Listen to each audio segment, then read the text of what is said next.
আসসালামু আলাইকুম ভাই বোনেরা, কি বাসুন দেখুন আমার মুরগি কি খাই দেখছুন। এই যে দেখুন, এই যে দেখুন, এটি কি চিন্তা শুন, এটি আপনার আবার কইেন না যে সোনা রূপা ফালাইতেছি। এটি হইতেছে মনে করেন ডিমের খোসা।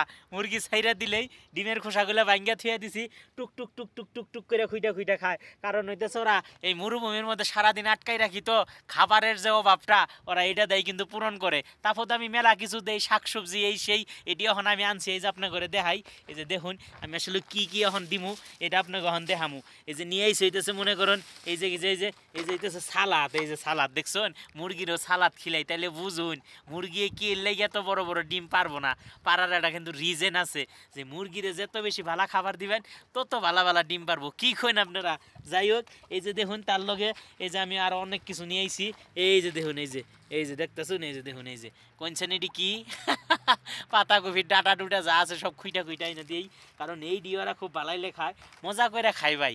এই দুনিয়ার মধ্যে কত কিছু যে খায়, জীবনে কোনোদিন দেখছিলাম না মুরগিওয়ালা হামু একমাত্র এই ঘাস ঘাস লতা পাতা দিয়ে ডিমের খোসা দেয়। এই যে দেখুন ডিমের খোসা ভাঙ্গা থুইছি, ও করে যখন মন চায় তখন খুইটা খুইটা খাবো।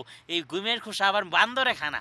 ডিমের খোসা যদি বান্দরে খাইতো তাইলে কিন্তু এটি থাকতো না, এটি কোন দিন শেষ হয়ে গেত গা। যাই হোক, আপনারা সবাই দোয়া করুন জানি ওই জন্য সবটি বইয়া বইয়া। ওই যে দেখুন, ওই যে আরও ডিমের খোসা এমপি বেলা ভাঙ্গা দিয়ে থুইছি। এই যে চুলতাছে খাইতেছে ভাই, এটা হইতাছে আমার পরিবার বুঝছুন। এই মরুভূমির মধ্যে আমি যত কিছু ভাই, কিন্তু এটির মতো শান্তি আর কোনো কিছু নাই বুঝছুন।